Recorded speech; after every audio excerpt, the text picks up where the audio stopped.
Berarti ya. Halo teman-teman semua, selamat datang di podcast kita ASN Hebat Kementerian Kuat bareng Kementerian Pekerjaan Umum. Aku Amalia dan kali ini kita ditemani oleh tim-tim yang nggak kalah hebat nih. Teman-teman dari Kementerian PU juga tentunya. Ada Kak Faisal, ada Kak Alivia, ada Kak Alifa, ada Kak Alia, Kak Anas, dan Kak Almira. Halo semua. Halo. Kak, Halo, gimana nih kabar kakak-kakak? Baik? Baik, baik, Kak. Baik, Gimana Alhamdulillah nih? baik. baik. Semangat, Alhamdulillah, semangat. tetap semangat tentunya ya.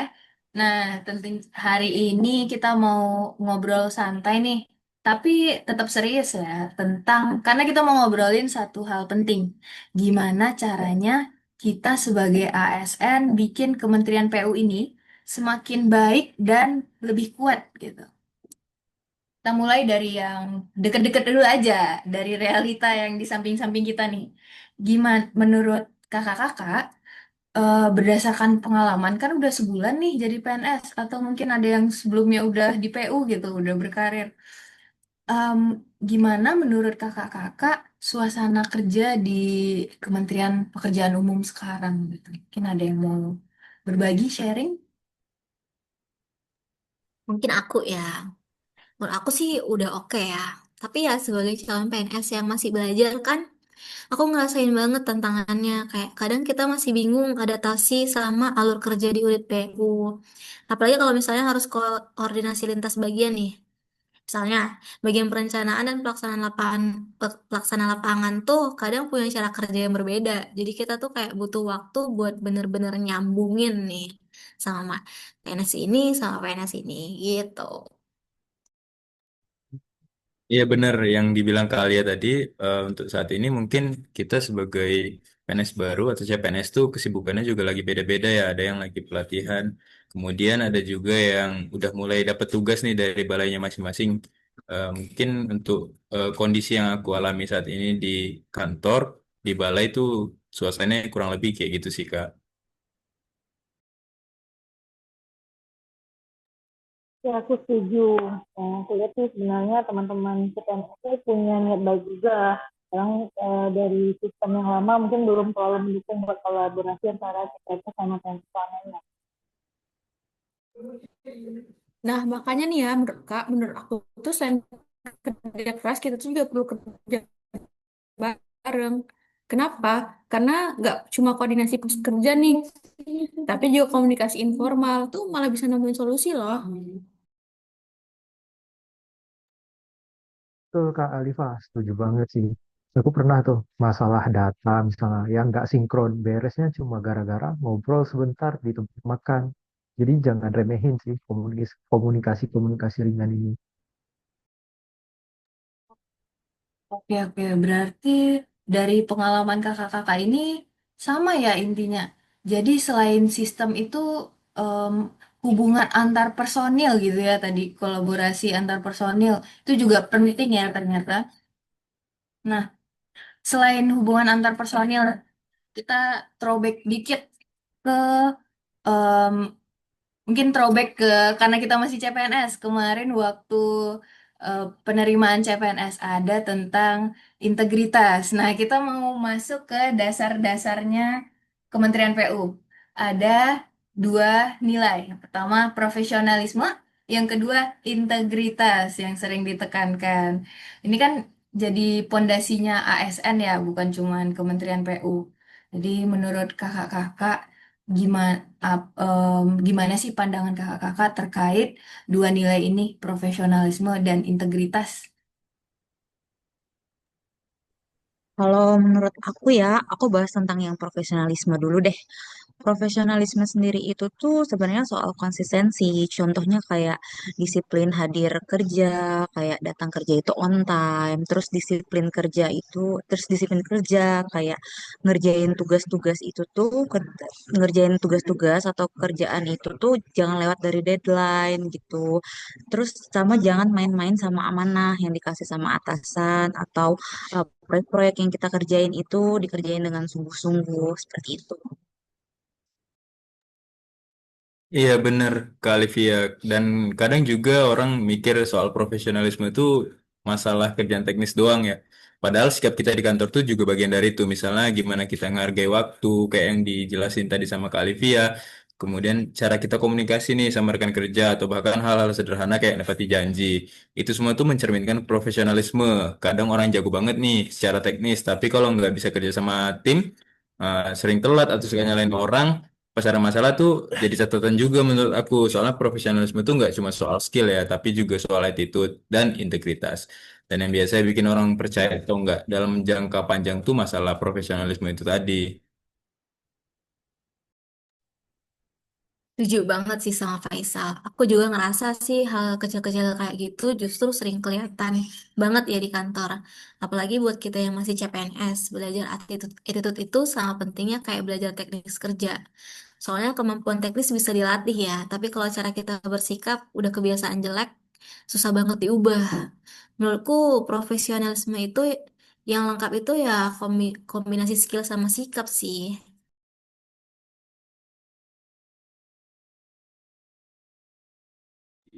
Nah, selain profesionalisme nih ya, Kak, integritas tuh juga nggak kalah penting nih. Itu tuh bukan cuma soal kita nggak korupsi ya, tapi kita gimana kita bilang kalau ini tuh nggak sesuai aturan, walaupun sebenarnya tuh itu kata-kata klise gitu, Kak.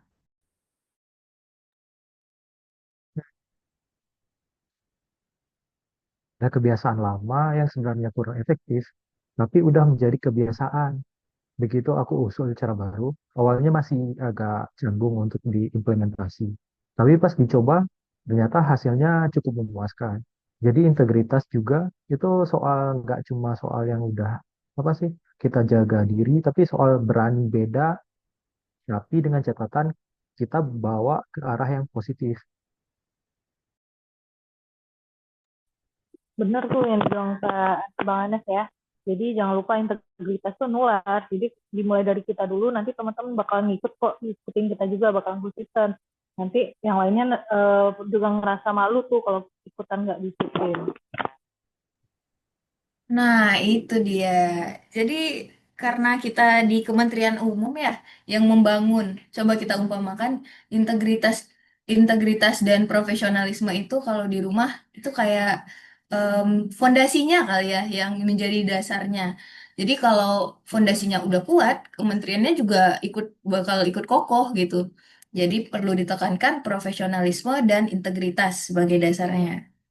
Oke, karena profesionalisme udah yang serius-serius, profesional serius gitu.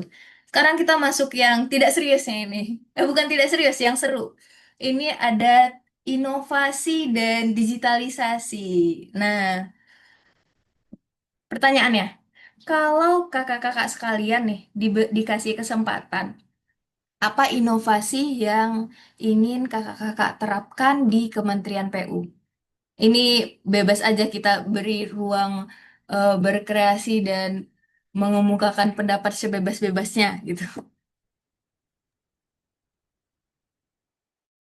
Mungkin dari aku dulu ya, Kak. Itu kan kita di PU ini sebenarnya lagi didorong yang namanya transformasi digital ya. Jadi misalnya kayak di balai aku sih, pentingnya tuh kita dorong transformasi digital ini menjadi 100%. Jadi inovasinya sebenarnya nggak banyak, tapi kita lebih ke kayak adaptasi dengan hal yang baru. Misalnya di PU, email kita tuh udah langganan ke Microsoft Account. Jadi banyak benefit, misalnya aplikasi-aplikasi yang mendukung pekerjaan kita. Misalnya ada untuk rapat dan segala macam. Mungkin kita harus lebih ke adaptasinya, gitu Kak. Iya, penting banget sih yang dibilang sama Mas Anas tadi itu ngebahas tentang kolaborasi dalam kerja ya. Kalau aku inovasinya tuh mungkin lebih ke arah komunikasi internal. Soalnya sekarang kan masih beberapa tuh pakai email doang ya. Jadi sering lambat gitu atau malah tenggelam sama notif lain. Nah, inovasinya yang menurut aku tuh ada aplikasi khusus gitu buat koordinasi. Jadi lebih cepat, lebih jelas dan semua orang tuh bisa langsung update progres kerjanya tadi. Apalagi kalau ada fitur kayak task tracking, chat dan notulensi otomatis itu tuh bisa banget tuh mengurangi miskom dan bikin kerja tim lebih efisien. Kadang hal-hal yang kayak gini tuh yang kecil tapi berdampak besar ke profesionalisme dan budaya kerja kita gitu Kak. Nah, aku tuh malah mikirnya tuh tentang training digital. Kadang tuh ya, sistem baru tuh banyak diluncurkan kayak aplikasi-aplikasi baru gitu. Tapi ya pelatihannya minim gitu. Jadi orang-orang pada kebingungan dan akhirnya mereka balik tuh ke cara-cara manual gitu. Itu juga aku setuju banget sih. Dan di balai aku juga sepertinya perlu sih digitalisasi yang terintegrasi untuk arsiparis. Karena sejauh ini tuh katanya udah ada yang mencoba upload arsip-arsipnya itu ke Google Drive. Tapi itu tuh masih masing-masing, belum terintegrasi dan belum rapi juga. Nah, kalau dari pengalaman kerja aku sih dulu ya beda ya. Mereka tuh kayak punya satu file Excel yang berisi arsip bahkan dari bertahun-tahun lalu bahkan sampai 10 tahun yang lalu tuh kan. Dan kalau kita klik nama projectnya, langsung kebuka tuh folder projectnya. Dan ini tuh terintegrasi dengan perangkat-perangkat karyawan lain karena semuanya itu terhubung dan di satu yang karena semuanya itu terhubung di satu server yang sama gitu. Nah, itu keren sih Mbak. Kadang emang ide-ide terbaik emang justru datang dari orang yang langsung ngerjain kerjaannya ya, bukan cuma nunggu dari arah-arah atasan aja sih. Wah, setuju. Keren-keren nih ide kakak-kakak.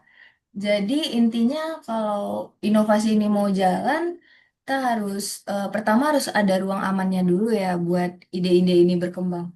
Semoga ide kakak-kakak ini dapat diterapkan di kantornya masing-masing dulu pertama, atau mudah-mudahan se-Indonesia ya. Ngomong-ngomongin masalah kantor nih, amin. Ngomong-ngomongin masalah kantor, kita sekarang masuk ke topik yang sering diremehin, tapi sebenarnya yang sehari-hari nyentuh ke kita itu topik budaya kerja. Nah, kalau aku pengen tahu gimana budaya kerja di unit penempatannya kakak-kakak masing-masing, gimana sih berdasarkan pengalaman-pengalaman 1 bulan ini CPNS? Eh, iya Kak, kalau misal masalah budaya kerja yang tadi kita singgung sering diremehin tuh. Padahal kalau menurut aku tuh dampaknya gede ya budaya kerja positif ini. Coba deh bayangin masuk kantor terus semua orang tuh cuek gitu, nggak ada nyapa. Bawaannya jadi males duluan nggak sih? Tapi kalau udah budaya saling nyapa, senyum, bahkan sekedar nanya udah sarapan belum gitu, itu tuh bikin lingkungan kerja jauh lebih hangat gitu. Produktivitas juga biasa yang ngikutin dari situ. Kemudian karena orang juga udah jadi lebih nyaman, lebih terbuka, kerja sama tim tuh juga jadi lebih enak gitu Kak. Betul, apalagi apresiasi ya. Kadang ada teman kerja yang bantu banyak, tapi kita kayak lupa ngasih 2M, makasih Mbak atau makasih Mas. Padahal itu sederhana, tapi dampaknya gede sih pasti kan. Nah, sama jangan gampang baper. Soalnya kritik itu perlu banget buat kita berkembang. Tapi tetap cara penyampaian kita untuk kritik orang itu tetap yang baik gitu cara menyampaikannya. Biar mereka nggak sakit hati gitu. Bener nih Kak Alivia.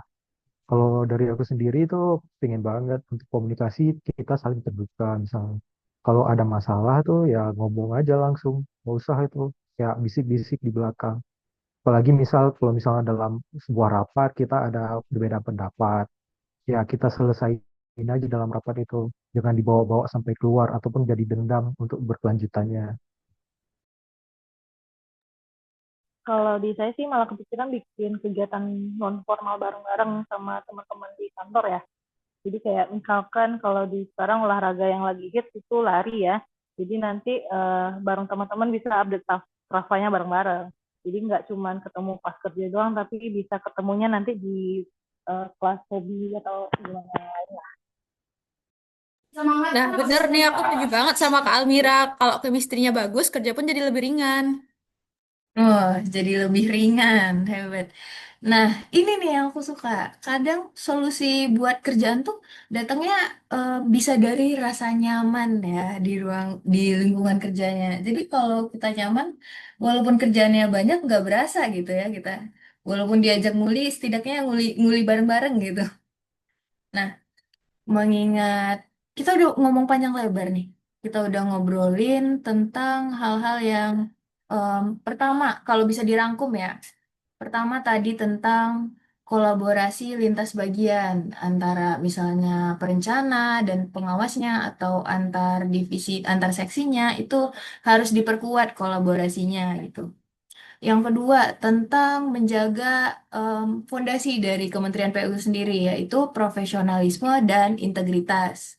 Ketiga, tadi kita ngomongin tentang inovasi dan digitalisasi, itu harus didorong oleh kita-kita ini atau insan-insan yang baru ini yang biasanya idenya masih fresh-fresh gitu.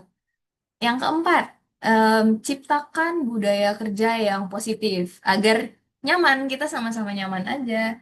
Nggak harus serius-serius banget jangan di dunia kerjanya aja, di luar kerja non formal kita olahraga bareng, kita main bareng gitu ya. Biar lebih dapet chemistry-nya katanya tadi. Benar gak Kak Alfia? Bener banget itu Kak Amalia. Dan semua hal-hal itu tuh dimulai dari diri kita sendiri. Nambahin juga nih Kak, ASN hebat tuh nggak nunggu sistem berubah, tapi mulai dari langkah kecil yang konsisten gitu. Karena perubahan besar tuh justru datang dari kebiasaan kecil yang kita lakukan terus-menerus. Kayak disiplin waktu, kerja jujur, inisiatif bantu tim, itu semua tuh bisa jadi contoh. Jadi nggak usah nunggu semuanya ideal dulu, justru ASN yang hebat adalah yang bisa jadi bagian dari solusi, bukan cuma nonton perubahan. Cakep. Terima kasih banget buat kalau gitu yaudah kita terima kasih buat Kak Faisal, Kak Alivia, Kak Afia, Kak Alia, Kak Anas, dan Kak Almira. Semoga podcast kali ini bisa menjadi inspirasi untuk semua ASN di luar sana atau masyarakat umum juga masih masuk kali ya ini tadi tentang pekerjaan secara general juga ya. Kalau gitu kami dari kelompok 3 sampai jumpa. Semoga Sampai bye-bye sampai ketemu di jumpa. Jumpa episode semua. berikutnya. Bye. Ah. Bye-bye. Bye. ASN hebat, Kementerian kuat. Jaya, jaya, Yeay. jaya. Jaya, Jaya, jaya. jaya.